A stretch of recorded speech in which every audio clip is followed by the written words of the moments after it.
Reese's. Man, do I love chocolate. Snickers. Man, do I love chocolate. Halloween. Man, do I love sweet chocolate things. Speaking of chocolate, I don't want to make my brownies. I should teach someone how to make brownies. Hey everybody, it's Henry here, and this is how to make possibly the best double chocolate chip brownies ever. And I can guarantee they will top your list. They are delicious. Alright, the brownies are not only delicious, but they're also creamy, they're chewy, and the batch makes like 1 billion of them. I mean, you get 9 brownies in your batch, and they're each like 1 foot big. I mean, seriously, who wouldn't pass up that? I mean, especially with Halloween and all. I mean, why wouldn't you pass up possibly the best brownies ever? Made by me. Alright, so if you want to have the best brownies ever, you gotta start getting cooking. So, alright, so let's get started!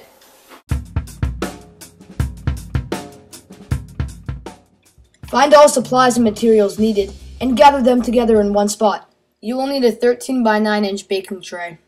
It should look about like this.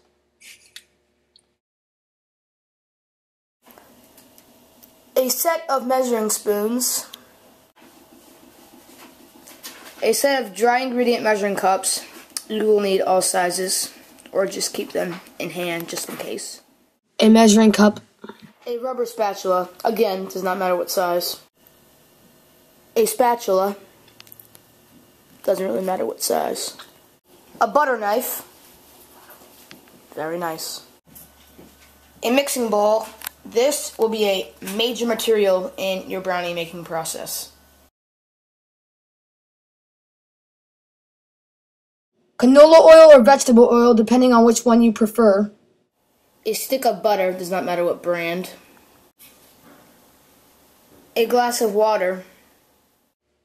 And 1 large grade A brown egg.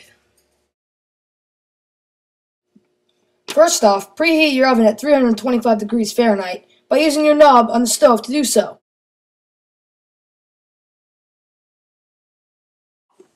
First off, gather a mixing bowl and your brownie mix.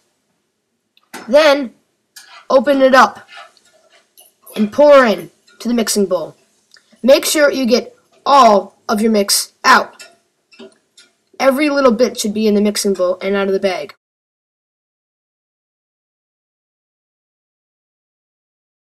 Now, crack 1 egg and pour it into the mixing bowl. It should look like this.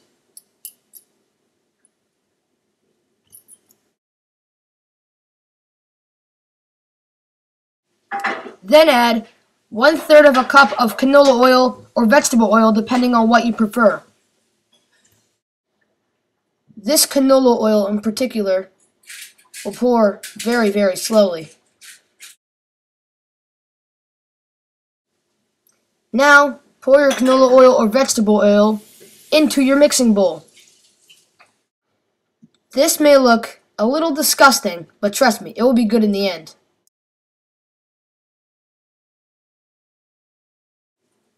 Finally, add your 1/4 cup of water. Make sure you measure your water with a liquid measuring cup rather than just a dry ingredient measuring cup. Then, pour your water into the mixing bowl. Like my partner Jason's doing here, make sure every couple steps you clean off your workspace.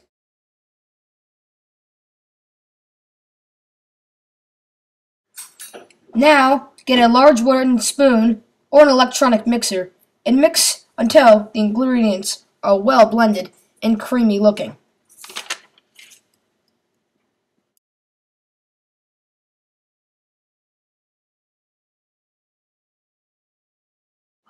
When the ingredients are finally well blended, they should look like this in the end. Nice and chocolatey.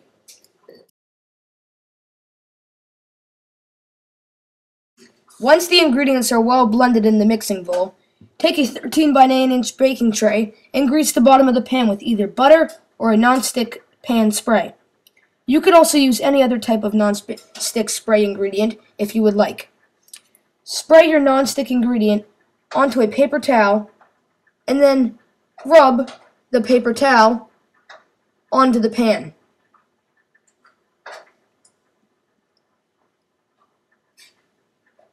When you're rubbing with your paper towel, make sure you grease all of the bottom and even all the sides. That way the brownie will not stick to only the bottom, but it will stick to the sides too. This might take a while to grease the whole entire pan.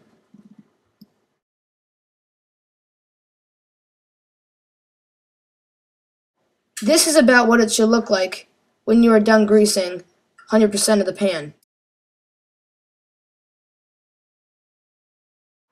Next, pour your pre-mixed batter into the baking tray and use a rubber spatula to smooth out the top for even sides when it bakes.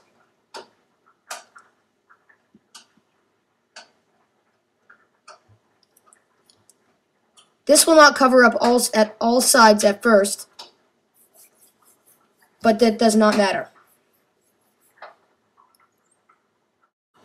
Now that you've poured out as much brownie batter as possible, make sure you grab a spatula and scrape it all out on and into the pan. Now, since the brownie mix can't cover the whole entire pan, take a rubber spatula and smooth it out, getting all cracks and crevices and filling them with the brownie mix. You should also smooth this out at any time, even if it covers up the whole baking tray. Just have even baking and even brownies, not lopsided, when you're done.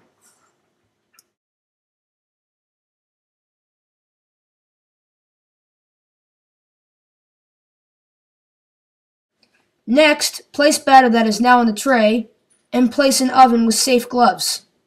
Yours should now be heated to 325 degrees Fahrenheit.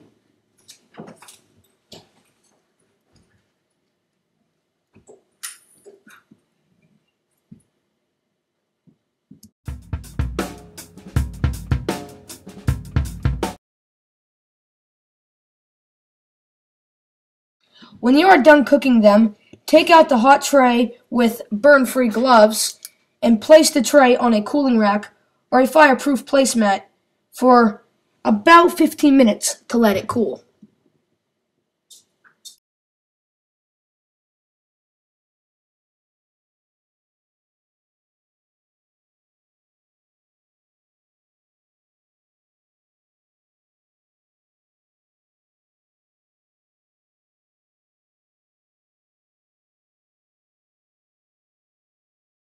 This is a very important step. What you have to do is take a butter knife or a toothpick, stick in the brownie mix, and pull it back out again.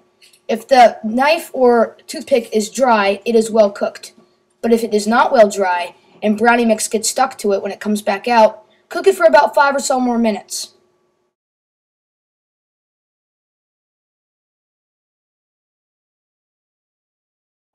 After the brownies are cooled, cut them with a spatula into a 3x3 block of brownies.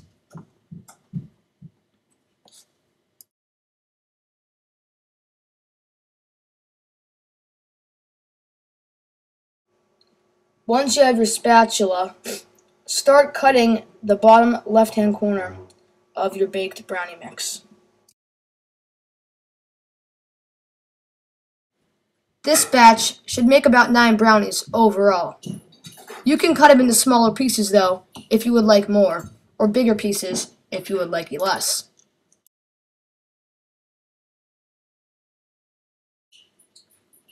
Now, once your brownies are cut into 9 pieces, take a spatula and serve them up to a very lucky friend.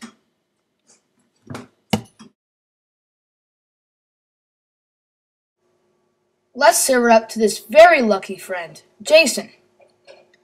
What do you say, Jason? Is it good?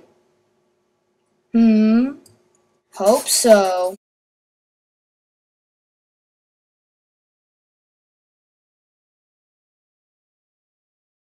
You've made your fabulous brownie recipe. It's good to share with anyone at any time of the day. Ain't that right, Jace? Always a good treat.